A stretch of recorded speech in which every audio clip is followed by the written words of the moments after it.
완벽한 역삼각형의 인구 구조는 더 빨리 다가올 가능성이 높습니다. 이 상태가 되면 처참히 망하게 됩니다.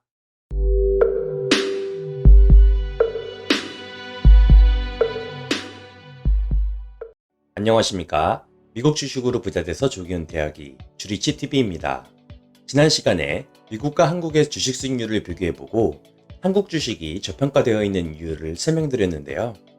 오늘은 미국과 비교한 우리나라 경제의 미래를 살펴보겠습니다. 비교할 지표는 GDP 성장률과 인구 구조 변화, 4차 산업혁명입니다. 먼저 GDP 성장률입니다. 1980년부터 2020년까지 GDP 성장률을 보시면 한국이 2394%, 미국이 632%로서 한국의 성장률이 1762%포인트 높습니다. 다음은 기간별 성장률입니다. 처음 20년인 1980년부터 1999년까지의 성장률은 한국이 660%, 미국이 237%로 한국의 성장률이 훨씬 높습니다. 하지만 동일 기간 미국의 나스닥과 한국의 코스피 누적 성장률은 정반대입니다. 미국이 1777% 상승한 반면 한국의 상승률은 731%에 불과합니다. 경제 성장률은 한국이 2.8배 높은데 주식 성장률은 오히려 미국이 한국에 비해 2.4배 높습니다. 한편 마지막 10년인 2010년부터 2019년까지의 성장률을 보시면 한국이 44%, 미국이 42.96%로 불과 1%포인트밖에 차이 나지 않습니다. 현대경제연구원에 따르면 2026년에서 2030년 사이에 미국과 한국의 잠재 성장률이 동일해질 것으로 예측하고 있습니다. 한국의 경제 성장률이 훨씬 높을 때도 주식은 미국이 훨씬 많이 올랐는데요. 잠재 성장률이 동일해지면 미국 주식의 수익률이 한국 주식 수익률을 훨씬 압도할 것으로 보입니다. 다음은 인구 구조의 변화입니다. 미국의 인구 피라미드 구조입니다. 종형으로 안정적인 인구 구조를 가지고 있습니다. 사실 미국은 선진국 중 유일하게 인구가 정상적으로 늘어나는 국가입니다. 원인은 이민자 정책으로 인해 신규 인구가 미국에 유입되고 혁신기술 발전으로 일자리를 끊임없이 만들어내기 때문입니다. 이에 비해 한국은 항아리형 인구 피라미드 구조를 가지고 있습니다. 저출산으로 영유아 청소년들의 인구층이 얇은 것이 특징입니다. 2100년까지 예측치를 보시면 우리나라 인구는 현재 5100만 명의 절반 이하로 감소할 것으로 보입니다. 다른 선진국에서도 우리나라와 비슷한 상황을 겪고 있으며 이탈리아는 상황이 많이 심각합니다. 자, 그럼 우리나라 인구 구조는 어떻게 변화하게 될까요? 산업화 초기 우리나라는 출산율이 폭발적으로 증가하는 피라미드형 구조를 보입니다. 그러다 2010년대 들어 항아리형 구조로 바뀝니다. 출산율이 감소해 영유아 10대 인구가 줄어듭니다. 35년이 되면 출산율은 더욱 급감합니다. 그래도 그나마 이때는 만 15세부터 65세의 생산 가능 연령층이 꽤 많습니다. 하지만 문제는 그 이후인데요. 노인 연령층이 지나치게 많기 때문에 생산 가능 연령층의 세부담과 준조세의 부담이 확 늘어나게 됩니다.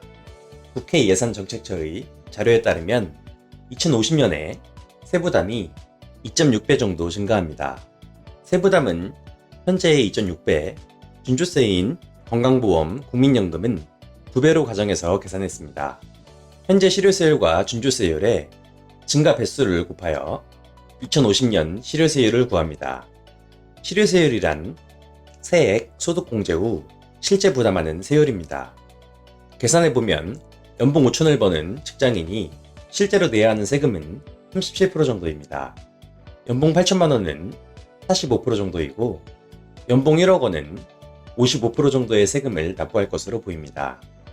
이렇게 되면 나이가 적은 우수인재를 시작으로 대한민국 탈출러시 현상이 발생할 것이고 2067년이라고 예측한 완벽한 역삼각형의 인구 구조는 더 빨리 다가올 가능성이 높습니다. 이 상태가 되면 처참히 망하게 됩니다. 다음은 4차 산업혁명입니다. 우리나라가 망하지 않고 발전할 수 있는 유일한 수단이자 기회입니다. 선진국 함정이란 혁신하지 못한 선진국에 실물 투자가 끊겨 발전이 정체되어 있는데 국제 지출을 늘리다 중진국으로 후퇴하는 것을 의미합니다. 창조적 파괴를 통해 생산성을 향상시키는 미국에 투자하거나 값싼 노동력으로 생산성을 폭발적으로 향상시키는 인도 같은 나라에 신규 투자가 몰립니다. 이미 임금 수준이 높으면서 발전이 정체된 한국 같은 나라에는 투자금이 몰리지 않습니다.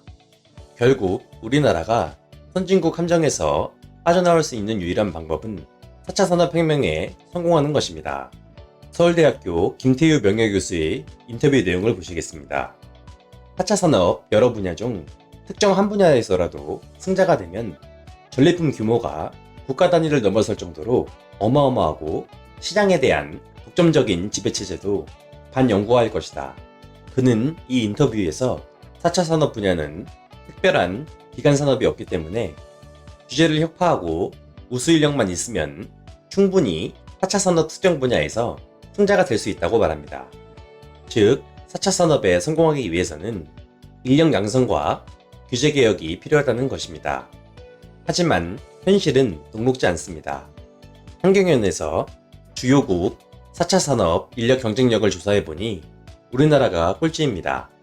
미국과 독일은 4차 산업혁명을 이끌고 있는 국가니까 그렇다 쳐도 일본과 중국보다도 인력 경쟁력이 많이 뒤처져 있습니다. 그나마 우리가 잘할 수 있다고 자신했던 IT, 금융혁신 산업인 핀테크 산업도 결국 금융규제에 묶여 경쟁력을 상실했습니다.